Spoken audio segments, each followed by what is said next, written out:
Hi everyone. आज हम लोग पढ़ेंगे केमिकल प्रॉपर्टीज़ ऑफ फिनॉल। तो केमिकल प्रॉपर्टीज़ ऑफ फिनॉल के बारे में आज हमको पढ़ना है।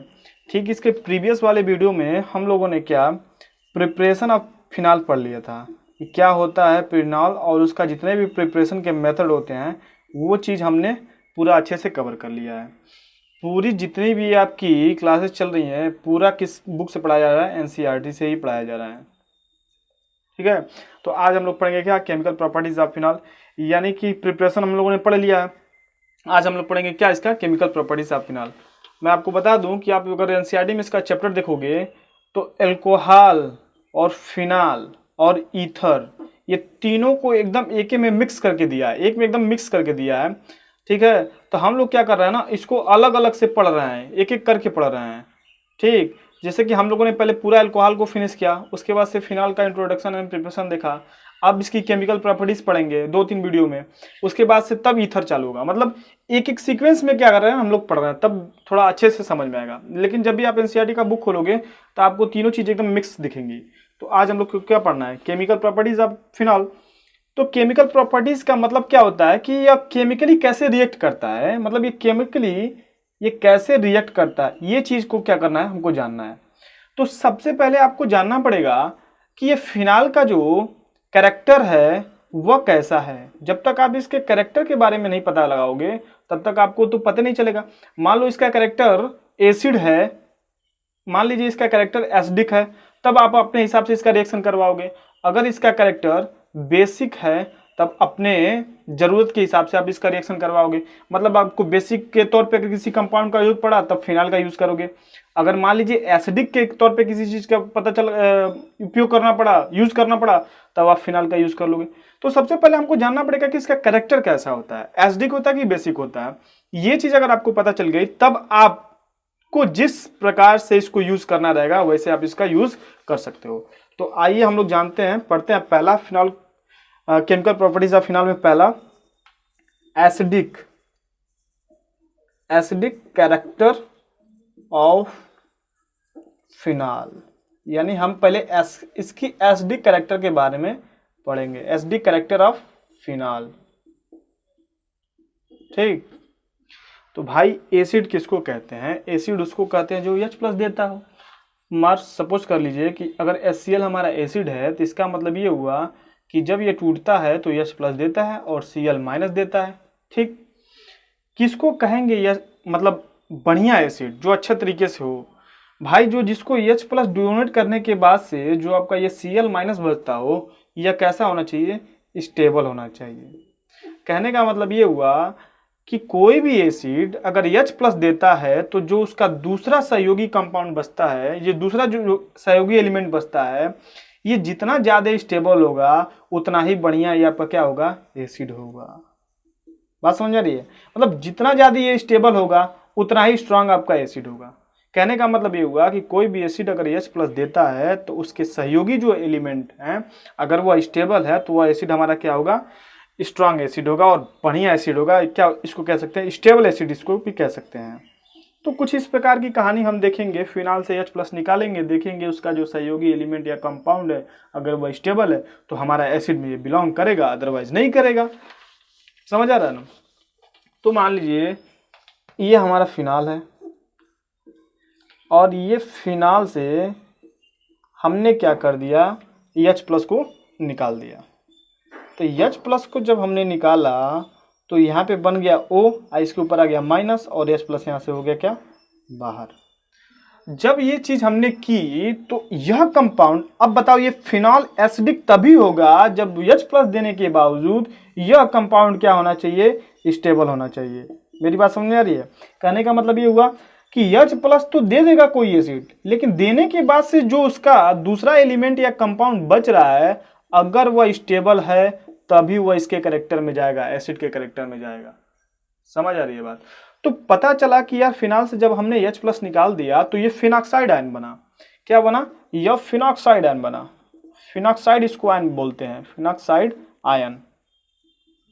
ठीक है, तो जब इसको हमने देखा तो ये फिनॉक्साइड आयन रेजोनेंस के द्वारा अपने आप को स्टेबल कर रहा है। किसके द्वारा? रेजोनेंस के द्वारा। अब ये ऑर्गेनिक कंपाउंड में सबसे ज़्यादा स्टेबिलिटी को ये शो करता है रेजोनेंस, एरोमेटिक के बाद इसी का नंबर है। तो इसने क्या किया ना, रेजोनेंस के द्वारा अपने आप को स्टेबल कर रहा है। यानी फिनाल से जब हमने H+ निकाला तो फिनॉक्साइड जो आयन बना ये रेजोनेंस के द्वारा अपने आप को क्या कर रहा है, स्टेबल कर रहा है। यानी हम कह सकते हैं कि फिनाल हमारा एसिडिक कैरेक्टर शो करता है, यानी एसिड को कैरेक्टर रखता है। बोलो बात समझ में आ गई। फिनाल ने अपना H+ दिया, ये फिनॉक्साइड आयन बना और ये अपने आप को रेजोनेंस के द्वारा क्या किया, अपने आप को स्टेबल किया। ठीक, तो इसका हम रेजोनेटिंग स्ट्रक्चर एक बार देख लेते हैं कि कैसे अपने आप को रेजोनेंस के द्वारा ये क्या किया है, स्टेबल किया है। देखिए ये है आपका फिनॉक्साइड आयन, यहाँ पे लग गया O, इसके ऊपर लग गया माइनस। माइनस का मतलब इसके पास लोन पेयर ऑफ इलेक्ट्रॉन है। ठीक, तो हुआ क्या कि यह जो इसका लोन पेयर ऑफ इलेक्ट्रॉन है यह यहाँ पे डोनेट किया, मतलब रिंग में डोनेट किया। और जब रिंग में डोनेट किया तो ये जो आपका पाई इलेक्ट्रॉन दिख रहा है यह मूव करके इस पे चलाया, तो ये आपका स्ट्रक्चर एक बन जाएगा। ये स्ट्रक्चर आपका बन जाएगा यहाँ पे, और ये पाई इलेक्ट्रॉन मतलब 2 इलेक्ट्रॉन यहाँ पे चले और डबल बॉन्ड के साथ ऑक्सीजन यहाँ पे आ गया। फिर क्या हुआ, ये पाई इलेक्ट्रॉन है जो 2 बिंदु के रूप में आपको दिख रहा है। 2 बिंदु का मतलब 2 इलेक्ट्रॉन, इसको पाई इलेक्ट्रॉन बोलते हैं। अब ये इस पे आया और ये फिर पाई इलेक्ट्रॉन या पाई बॉन्ड मूव करके यहाँ पे चला है। तो ये जब कंपाउंड आगे बढ़ती है तो कुछ इस प्रकार का स्ट्रक्चर यहाँ पे आता है और ये दोनों इलेक्ट्रॉन यहाँ पे चले तो एक बॉन्ड बन गया। अब ये इलेक्ट्रॉन यहाँ पे चला और यहाँ पे ये हो गया। फिर जब इसका आगे का स्ट्रक्चर देखा गया तो ये पता चला कि इसने अपना इलेक्ट्रॉन यहाँ पे डोनेट किया है और ये पाई इलेक्ट्रॉन यहाँ पे डोनेट किया है। तो यहाँ पे पाई इलेक्ट्रॉन चला और यहाँ पे बॉन्ड और यहाँ पे बॉन्ड, डबल बॉन्ड हो। फिर इसका जो लास्ट स्ट्रक्चर था, अब क्या हुआ, ये चीज़ यहाँ पे डोनेट किया और ये यहाँ पे डोनेट किया। तब ये क्या हुआ, ये लास्ट स्ट्रक्चर ये आपको मिल चुका है यहाँ पे कुछ इस प्रकार का, यहाँ पे। अच्छा ऐसा क्यों हो रहा है? देखो कोई भी कंपाउंड अगर उसके ऊपर किसी भी प्रकार का चार्ज है तो वह अपने आप को अनस्टेबल महसूस करता है। लेकिन यहाँ पे इसके ऊपर चार्ज है। देखो क्वेश्चन तो उठ सकता है, इसके ऊपर चार्ज है तो अनस्टेबल हो जाए, स्टेबल कहाँ है? बट ये रेजोनेंस के द्वारा अपने आप पे कोई भी एलिमेंट अपने ऊपर चार्ज नहीं रख रहा है। देख रहा ना, मतलब एक दूसरे से क्या कर रहा है, राउंडिंग कर रहे हैं, घूम रहे हैं। किसी के ऊपर प्रॉपर ये चार्ज रुक ही नहीं रहा है कि वो अपने आप के स्टेबल करे, अनस्टेबल करे। ऑक्सीजन के ऊपर थोड़े टाइम के लिए रुक रहा है क्योंकि ऑक्सीजन के ऊपर इलेक्ट्रोनेगेटिव इसकी बहुत अधिक होती है, इसलिए ऑक्सीजन के ऊपर ये लोन पेयर ऑफ इलेक्ट्रॉन रुक रहे हैं। तो कंपाउंड को किसी प्रकार की कोई दिक्कत है ही नहीं है। और देखो ये चार्ज कह रहा ना, अब फिर से ये क्या करेगा, इस चीज को रिपीट करेगा। अब यहां से आएगा फिर इसको रिपीट करेगा। अब ये पूरा चार्ज क्या रहा है ना, घूम रहा है, एक जगह कहीं स्थिर रह ही नहीं रहा है। इसलिए कंपाउंड हमारा, अगर कोई भी कंपाउंड एरोमेटिक हो या एलिफैटिक हो, अगर ये रेजोनेंस करता है तो अपने स्टेबल को शो करता है, क्योंकि चार्ज के द्वारा वो अपने आप को क्या करता है, रेजोनेंस करेगा, घूमेगा और चार्ज एक जगह इकट्ठा नहीं होगा। और जब एक जगह चार्ज इकट्ठा नहीं होगा तो हमारा कंपाउंड अनस्टेबल नहीं होगा। तो ये रेजोनेंस के द्वारा क्या करता है, अपने आप को स्टेबल करता है। तो हमने सीखा कि यार एसिडिक कैरेक्टर ऑफ फिनाल, मतलब फिनाल जो है वो अपने साथ एसिडिक कैरेक्टर रखता है। तो अगर आप इसका लैंग्वेज हिंदी मीडियम या इंग्लिश मीडियम जो भी हो लिखना चाहते हो तो लिख सकते हो कि फिनाल हाइड्रोजन आयन त्यागने के बाद जो फिनॉक्साइड आयन बनता है यह अनुनाद के द्वारा, यह रेजोनेंस के द्वारा अपने आप को अस्थायी करता है। इसलिए फिनाल के पास अम्लीयता या एसिडिक कैरेक्टर होती है। ठीक है, तो हमने सीखा क्या कि फिनाल एसिडिक कैरेक्टर रखता है और ये चीज़ हमने अच्छे से देख लिया। अब इसकी कुछ रिएक्शंस पढ़ेंगे। जैसे मान लीजिए, अब पिछली कक्षाओं में 10th में आप लोगों ने पढ़ा होगा कि कोई भी एसिड जब मेटल के साथ रिएक्शन करता है तो क्या रिलीज होती है, बोलो? हाइड्रोजन गैस रिलीज होती है। अच्छा, एक और प्यारा क्वेश्चन हमेशा बोर्ड में पूछा जाता है कि फिनाल जो होता है, फिनाल या एथेनॉल से ज्यादा अम्लीय क्यों होता है? फिनाल एथेनॉल से ज्यादा अम्लीय क्यों होता है? ये क्वेश्चन हमेशा बोर्ड के एग्जाम में पूछा जाता है। तो देखो फिनाल का तो अभी हम लोगों ने देखा, ये फिनाल है, ठीक, और एथेनॉल CH3 CH2 और OH है। तो अगर इसका H+ निकला तो ये बन गया क्या, फिनॉक्साइड आयन बन गया इसका H+ निकलने के बाद। ठीक, अगर इसका H+ निकालेंगे तो ये कंपाउंड हमको मिलेगा CH3 CH2 और O के ऊपर माइनस, अब कहने का मतलब अम्लीयता वही होगा जिसका ये वाला जो कंपाउंड जिसका ज्यादा स्टेबल होगा वही अम्लीय होगा। तो ये चीज हमने देखा कि ये रेजोनेंस के द्वारा क्या कर रहा है, अपने आप को क्या कर रहा है, स्टेबल कर रहा है।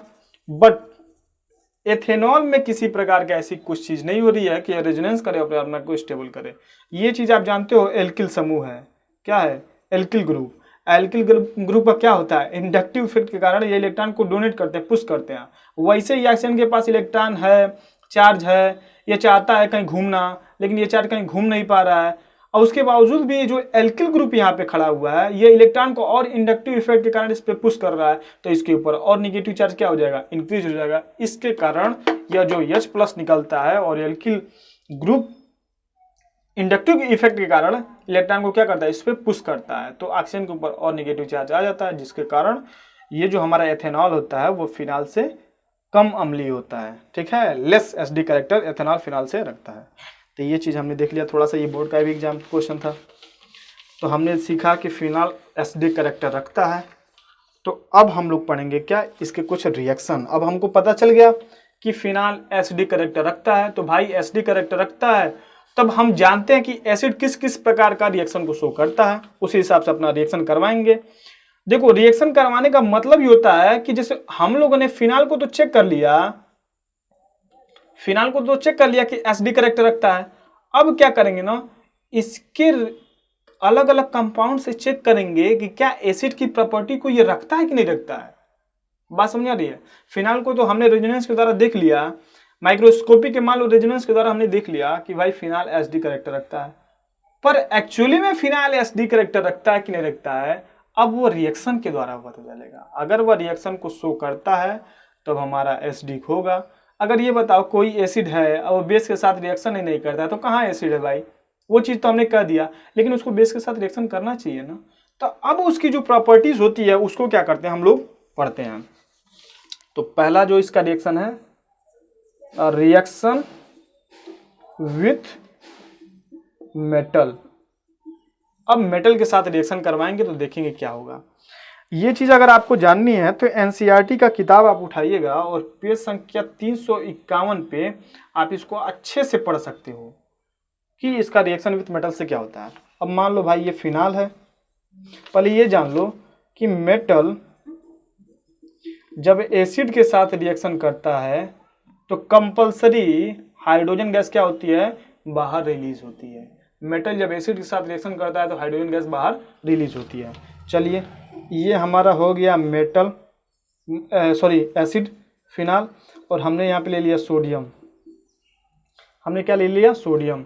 जब सोडियम का रिएक्शन करवाया मेटल के साथ तो देखा गया एक्चुअली में क्या हो रहा है ना, हाइड्रोजन गैस रिलीज हो रहा है, और यहाँ पे हमको एक साल्ट मिल रहा है। क्या हो रहा है, हाइड्रोजन गैस रिलीज हो रही है। अब इसको बैलेंस कर लीजिए, 2 यहाँ पे ले लीजिए, 2 यहाँ पे ले लीजिए और 2 यहाँ पे ले लीजिए। अब ये बैलेंस हो गया। देखो मेटल के साथ जब हमने कोई फिनाल का रिएक्शन करवाया तो जानते हो भाई 10 में पढ़ के आए हो कि एसिड जब मेटल के साथ रिएक्शन करता है तो हाइड्रोजन गैस रिलीज होती है। यहाँ पे देखो यहाँ से 2 हाइड्रोजन, क्योंकि एक फिनाल के पास 1 हाइड्रोजन होगा तो यहाँ हमने 2 इसलिए लिया कि 2 हाइड्रोजन यहाँ से रिलीज हो जाएगी। अब ये 2 Na जो बचा है इस कंपाउंड पे लग गया, इसको हम लोग कहते हैं सोडियम फिनॉक्साइड आयन।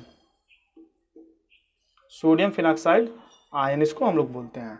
ठीक है, यानी मेटल जो है जब सोडियम के साथ रिएक्शन कर रहा तो हमको एक सॉल्ट मिला, इसे कह सकते हो सोडियम फिनॉक्साइड आयन, और हाइड्रोजन गैस यहाँ से रिलीज हुई। ठीक, इसका और हमने रिएक्शन किया।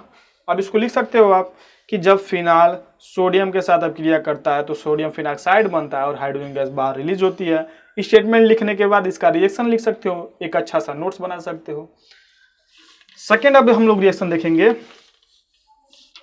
Reaction with base. रिएक्शन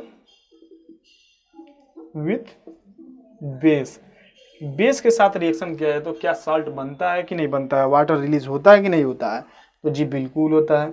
हमने ले लिया यहाँ पे एसिड OH और हमने बेस के तौर पे एल्कलाई ले लिया NaOH। अब क्या होगा, एसिड, अब ये चीज हमको बतानी थोड़ी ना पड़ेगी, इतना आसान होता है ना। एसिड जब बेस के साथ रिएक्शन करता है तो क्या बनता है भाई, एक प्रकार का साल्ट बनता है और वाटर यानी बाहर रिलीज हो जाती है। तो उसी प्रकार का OH यहाँ से निकला और H यहाँ से निकला, H2O निकल गया और फिर आपका बन गया क्या, सोडियम फिनॉक्साइड। ठीक है, देखो यहां से मिल गया।